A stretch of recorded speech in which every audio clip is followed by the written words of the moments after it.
আজ 22 এপ্রিল 2024 খ্রিস্টাব্দ, 9 বৈশাখ 1431 বঙ্গাব্দ এবং 12 শাওয়াল 1445 হিজরি সাল। এখন আমার ঘড়িতে 7:22। এই মুহূর্তে আমি রয়েছি রাজশাহী মহানগরীর নওদাপাড়ায়, ঠিক আমচত্বরের পাশে। এখান থেকে আজকে আমি আমার জার্নি শুরু করব। শুরুতেই বলে দিতে চাই, আমাদের জার্নি শেষ হবে নওগাঁ জেলার নিয়ামতপুর উপজেলার হাজিনগর ইউনিয়নের ঘুঘুডাঙ্গা গ্রামে গিয়ে। আমার পেছনের দিকে আপনারা লক্ষ্য করলে আপনারা গোল চত্বরে আমের প্রতিকৃতি দেখতে পাবেন। এই গোল চত্বরের পূর্বের রাস্তাটি চলে গিয়েছে নাটোরের দিকে, পশ্চিমের রাস্তাটি চলে গিয়েছে চাঁপাইনবাবগঞ্জের দিকে এবং উত্তরের রাস্তাটি চলে গিয়েছে নওগাঁর দিকে। আমরা এখন নওগাঁর রাস্তা ধরে এগোতে থাকব। মান্দা ফেরিঘাট পর্যন্ত প্রায় 50 কিলোমিটার রাস্তা আমাদের নওগাঁর দিকে যেতে হবে। প্রথমে আমরা মান্দা ফেরিঘাট পর্যন্ত যাব, এরপর ফেরিঘাট হতে পশ্চিম দিকে 19 কিলোমিটার রাস্তা নিয়ামতপুর উপজেলা সদরের দিকে যাব এবং সবশেষে নিয়ামতপুর উপজেলা সদর হতে উত্তর পশ্চিমে অবস্থিত হাজিনগর ইউনিয়নের খোর্দ চাম্পা গ্রামে যাব। সেখানে গেলে আমরা আমাদের কাঙ্ক্ষিত জায়গাটি পেয়ে যাব। তো চলুন জার্নি শুরু করা যাক। যেহেতু আমাদের গন্তব্যস্থল প্রায় 85 কিলোমিটার দূরত্বে, তাই আমাদের মোটরসাইকেলটিকে প্রথমে রিফুয়েলিং করা দরকার। এজন্য প্রথমে আমরা পেট্রোল পাম্পে যাচ্ছি, সেখান থেকে রিফুয়েলিং শেষে আমরা গন্তব্যস্থলের দিকে রওনা দিব।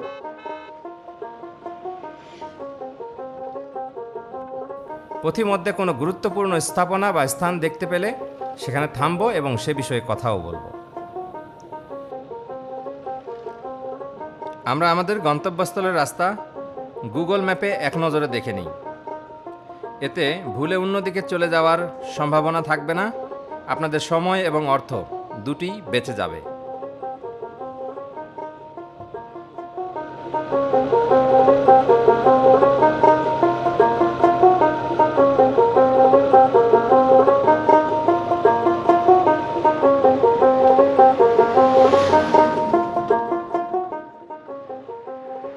মান্দা ফেরিঘাট পাওয়ার ঠিক আগ মুহূর্তে শহীদ কামারুজ্জামান টেক্সটাইল নামের একটি চমৎকার শিক্ষা প্রতিষ্ঠান দেখতে পাই।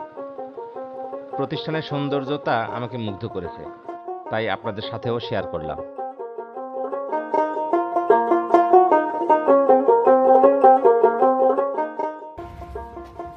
বেশ কয়েকটা ভবন রয়েছে। সামনে যে ভবনটি দেখতেছি এটা স্পিনিং ভবন এবং এটা ডাইভিং এন্ড নিটিং ভবন, এবং আরেকটি দেখতেছি ওয়ার্কশপ কাম লাইব্রেরি। এক একটা ডিপার্টমেন্টের এক একটা ভবন তারা তৈরি করেছে। একটি পূর্ণাঙ্গ প্রতিষ্ঠান তৈরি করতে যেরকম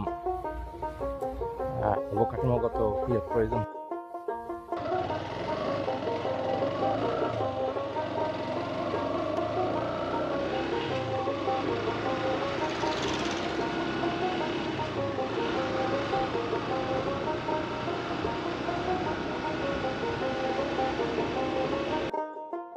এই সেই মান্দা ফেরিঘাট। খুব ব্যস্ততাপূর্ণ একটি জায়গা।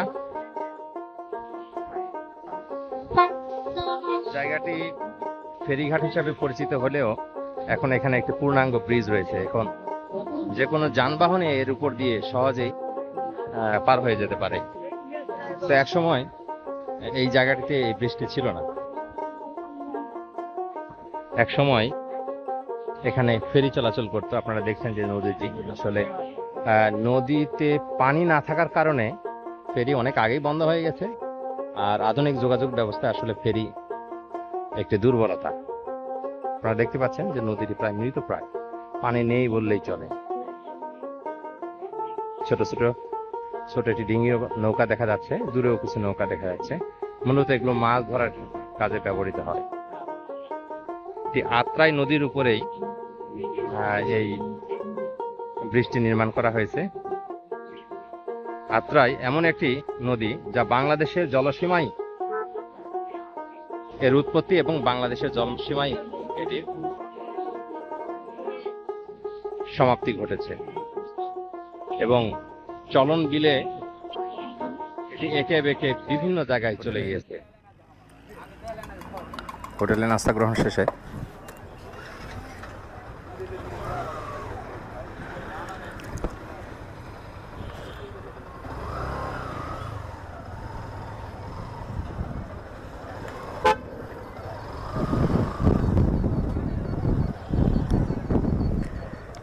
হোটেলে নাস্তা গ্রহণ শেষে আমরা ছুটে চললাম নওগাঁ মান্দা ফেরিঘাট হতে নিয়ামতপুরের দিকে। এখান থেকে বেশ কিছু যানবাহন চলাচল করে, ভ্যান। যা নিয়ামতপুর যাব আমরা, কোথাও কোথাও আমরা টার্নিং নিব না, অন্য কোনো রাস্তায় যাব না, এটা নিশ্চিত করবেন। অন্যথায় আপনাদেরকে আবার ঘুরে যেতে সময় বেশি লেগে যেতে পারে। ওভারটেকিং করার সময় যথেষ্ট সাবধানতার সাথে ওভারটেকিং করবেন। গ্রামের মেঠো রাস্তার মতোই অনেকটা এই রাস্তাটি। রাস্তার দুপাশে ধান ক্ষেত, যা আপনার চোখকে সবুজময় করে তুলবে। কথায় আছে প্রকৃতি কিন্তু সবুজ, অর্থাৎ প্রকৃতির দিকে তাকালেই সবুজ চোখে পড়ে বেশিরভাগই। এতক্ষণ পরে একটি ট্রাক দেখলাম, বড় গাড়ি। আশা করছি এই রাস্তায় আসলে বড় ধরনের যানবাহন খুব কমই চোখে পড়বে।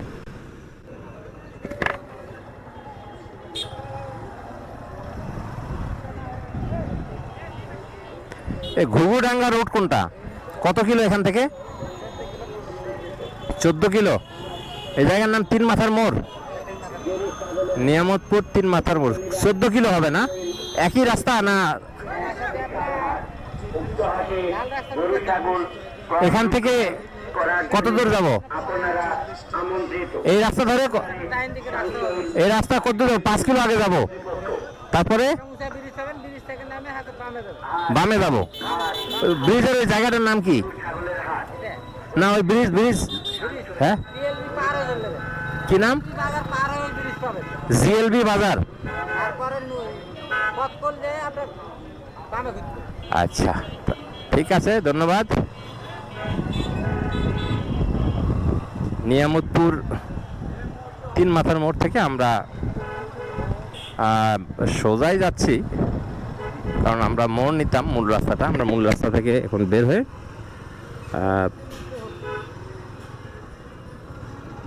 ঘুঘুডাঙ্গার দিকে যাচ্ছে। এখান থেকে রিক্সাওয়ালার ভাষ্য মতে 14 কিলো রাস্তা, তার মানে খুব বেশি নয়। আমরা খুব দ্রুত সেখানে পৌঁছে যাব, আমাদের কাঙ্ক্ষিত জায়গা। রোডটি খুবই চিকন, এটি আমাকে মাথায় রাখতে হবে।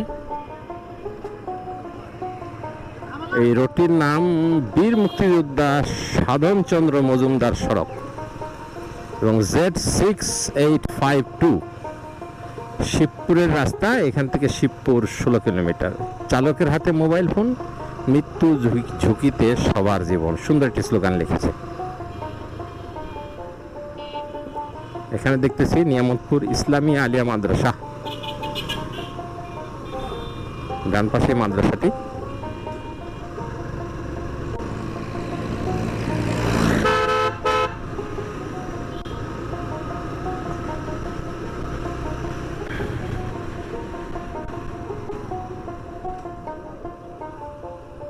এই রাস্তা ধরে আমরা যাব 14 কিলো। এখানে আমার মোটরসাইকেলের মিটার বলতেছে 267 কিলোমিটার। আমরা 14 কিলোমিটারের মধ্যে আশা করি বেড়ে যাব।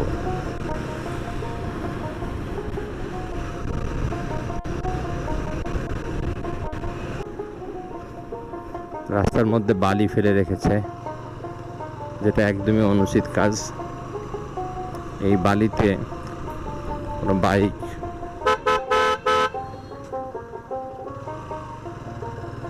স্লিপ করে দুর্ঘটনার শিকার হতে পারে। বগধন সেতু, এবং এই সেতুটাকে আমরা এতক্ষণ পর্যন্ত খুঁজছিলাম। বগধন সেতু,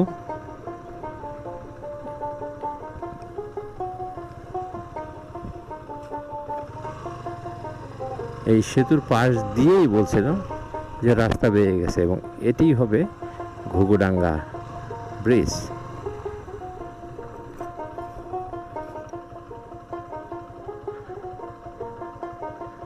আসসালামু আলাইকুম। ঘুঘুডাঙ্গা রাস্তা কোনটা? এটা কত কিলো এখান থেকে? 3 কিলো না? আচ্ছা। কি আর চাটা আছে নাকি? তাহলে চা খাওয়া যায়। তার আগে মোটরসাইকেলটা একটু ঠান্ডা খাওয়ায় আগে। এটা কি মোটরসাইকেল আরোহীদের জন্য বিশেষ করে বানাইছেন নাকি?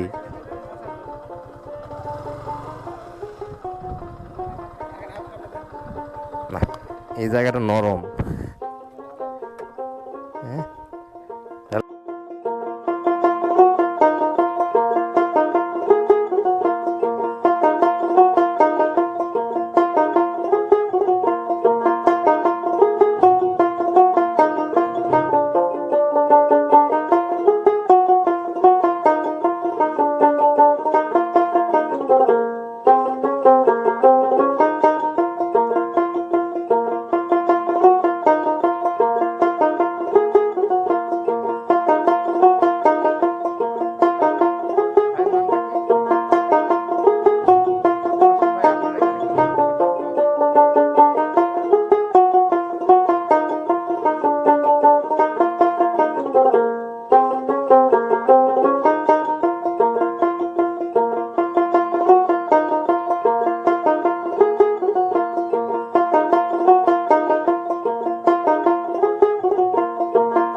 আসসালামু আলাইকুম। একটু দাঁড়াবো? আপনারা মনে হয় গুরুত্বপূর্ণ কথা বলতেছিলেন। আমি একটু কথা বলি। আচ্ছা, এই তাল গাছগুলো কে লাগিয়েছিল কি আপনি বলতে পারেন কি? তাল গাছ লাগাছিল এখন যে খাদ্যমন্ত্রী সাধন চন্দ্র মজুমদার ছিল চেয়ারম্যান। চেয়ারম্যান। ইউনিয়ন পরিষদ এখানকার চেয়ারম্যান ছিল, হাজির চেয়ারম্যান ছিল। জি, আর আমার বাবা ছিল মেম্বার আচ্ছা। ইউনিয়ন পরিষদ। সেই সময় আমার আব্বা এলাকা ছিল চেয়ারম্যান ছিল। কিন্তু আমি এখন আপনার বাবা তখন এই ওয়ার্ডের মেম্বার ছিল, মানে আপনার বাবার নাম কি ছিল? আব্দুল সত্তার। আব্দুল সত্তার। এটা কত 86 সালে? আমার 86 এরশাদ 86। 86 না? ওই সময়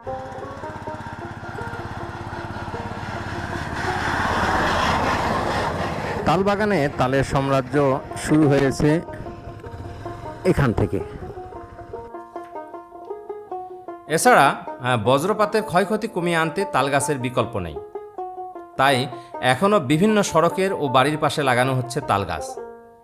এরই ধারাবাহিকতায় সবুজ মাঠের বুক চিরে নওগাঁ জেলা হতে প্রায় 65 কিলোমিটার এবং নিয়ামতপুর উপজেলা সদর হতে প্রায় 15 কিলোমিটার উত্তর পশ্চিমে হাজিনগর ইউনিয়ন পরিষদ হতে ঘুঘুডাঙ্গা মোড় পর্যন্ত প্রায় 2 কিলোমিটার রাস্তার পাশে লাগানো হয়েছে সারি সারি তালগাছ। বর্তমান খাদ্যমন্ত্রী সাধন চন্দ্র মজুমদার 1986 সালে হাজিনগর ইউনিয়ন পরিষদের চেয়ারম্যান ছিল। তার তত্ত্বাবধানে সংশ্লিষ্ট ওয়ার্ডের মেম্বারগণ হাজিনগর ইউনিয়ন পরিষদ হতে ঘুঘুডাঙ্গা পর্যন্ত রাস্তার দুপাশে তালগাছ লাগিয়েছিল। খোর্দ চাম্পা গ্রামের ভিতরের দিকে বেশিরভাগ তালগাছ নষ্ট হয়ে গেলেও এ গ্রাম থেকে ঘুঘুডাঙ্গা পর্যন্ত তালগাছগুলো এখনও জীবিত রয়েছে এবং এগুলো যৌবনে পদার্পণ করেছে। রাস্তার দুপাশের গাছগুলো এখনও শোভাবর্ধন করছে। এলাকাটি এখন পর্যটকদের কাছে ঐতিহ্যবাহী ঘুঘুডাঙ্গা, তালতলি, তাল সড়ক এবং তাল সাম্রাজ্য নামে পরিচিতি পেয়েছে। নওগাঁ জেলাসহ দেশের বিভিন্ন স্থান থেকে প্রতিনিয়ত এই তাল সড়কের সৌন্দর্য উপভোগ করতে আসছেন পর্যটকরা। গ্রামীণ অবকাঠামো উন্নয়নের আওতায় 2012-13 অর্থবছরে এই সড়কটি পাকা করা হয়। সেই সাথে পর্যটকদের বসার জন্য রাস্তার দুপাশে ইট সিমেন্টের বেঞ্চের ব্যবস্থা করা হয়। এতে পর্যটকদের আনাগোনা বেড়ে যায়। পর্যটকদের আরও আকৃষ্ট করার জন্য 2001 সালে বড় ধরনের উদ্যোগ গ্রহণ করা হয়। এবছর খাদ্যমন্ত্রী সাধনচন্দ্র মজুমদার তাল সড়কের পাশে অবস্থিত প্রায় 3 বিঘা খাস জমিতে তালের পিঠা উৎসব আয়োজনের উদ্যোগ গ্রহণ করেছিলেন। এই তালপিঠা উৎসবকে সফল করার জন্য এবং এলাকার জনসাধারণের কর্মসংস্থান সৃষ্টির লক্ষ্যে এই স্থানে দোকানপাট নির্মাণ করা হয়। এছাড়াও পর্যটকদের পানির চাহিদা মেটাতে নলকূপ স্থাপন করা হয় এবং টয়লেটের ব্যবস্থা করা হয়। হাজীনগর ইউনিয়ন পরিষদের উদ্যোগে গত 2 বছর ধরে সেখানে 23, 24 এবং 25 সেপ্টেম্বর 3 দিনব্যাপী তালপিঠা উৎসবের আয়োজন করা হয়েছে। মেলাকে ঘিরে আশেপাশের গ্রামগুলোতে উৎসবের আমেজ পরিলক্ষিত হয়। প্রতিটি বাড়িতে মেয়ে জামাই এবং আত্মীয় স্বজনের গমনাগমন ঘটেছে। সর্বশেষ 23 সেপ্টেম্বর 2023 তারিখে তালপিঠা উৎসবে বিভিন্ন এলাকা থেকে অর্ধ শতাধিক সংগঠন ও প্রতিষ্ঠান অংশ নেয়।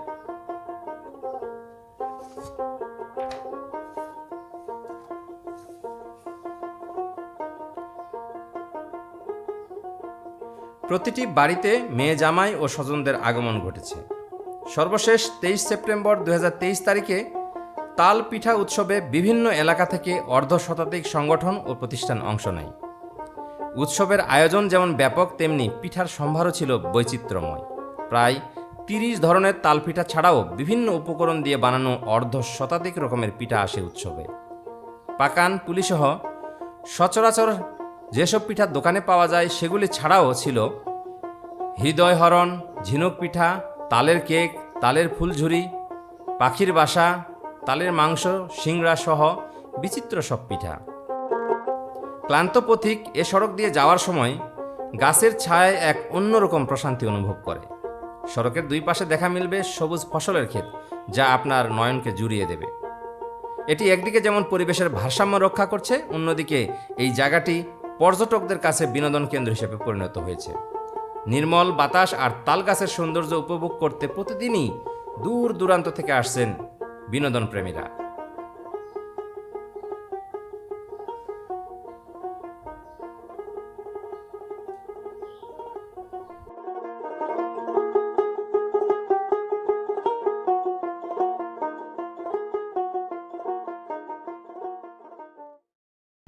ঘুঘুডাঙ্গা তালতলিতে এই তাল সাম্রাজ্যকে ঘিরে গড়ে ওঠা যে স্থাপনাগুলো দর্শকদের মন আকর্ষণ করবে, মন কেড়ে নেবে, সেই জায়গাগুলো আমি হেঁটে হেঁটে আপনাদের দেখাচ্ছি।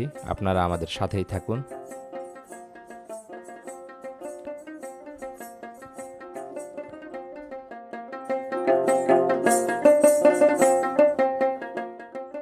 এখানে বিভিন্ন ধরনের দোকানপাট গড়ে উঠেছে।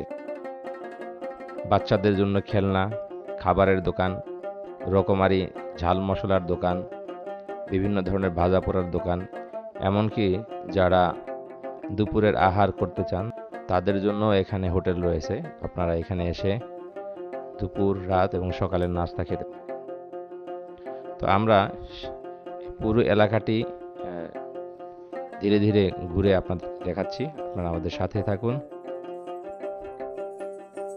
এই এলাকার সৌন্দর্য বৃদ্ধি করতে দোকানপাটগুলোর ঠিক মাঝখানে একটি গোল আকৃতির পুকুর খনন করা হয়েছে এবং সেখানে লাগানো হয়েছে পদ্ম শাপলা, যা আপনাদের মনকে আরও উদ্বেলিত করবে। বিশেষ করে বর্ষার সময়ে যখন এটি কানায় কানায় পরিপূর্ণ থাকবে পানিতে, তখন এটি আরও দেখতে সুন্দর।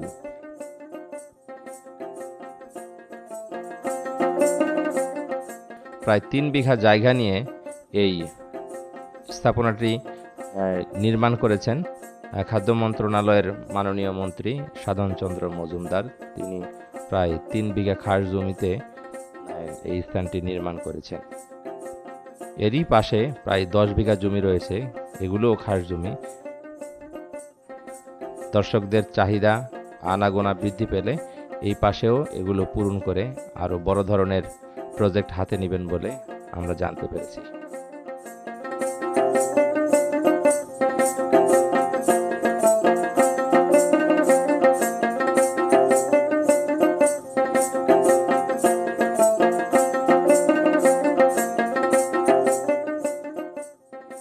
ভবিষ্যতে এই জায়গাটি মানুষের বিনোদনের জন্য একটি বড় ধরনের স্পট হিসাবে গড়ে উঠবে আশা করি।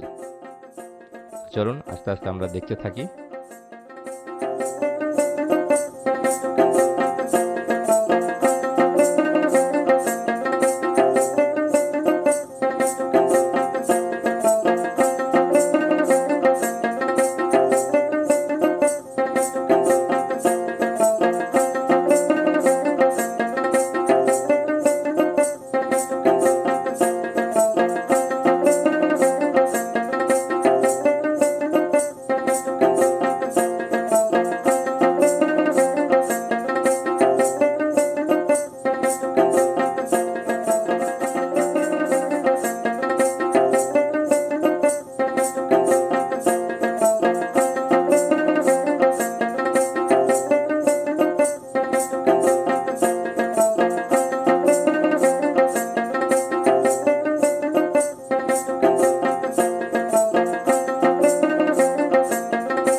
দেখতে দেখতে আমরা আমাদের ভিডিওর শেষ প্রান্তে এসে উপস্থিত হয়েছি।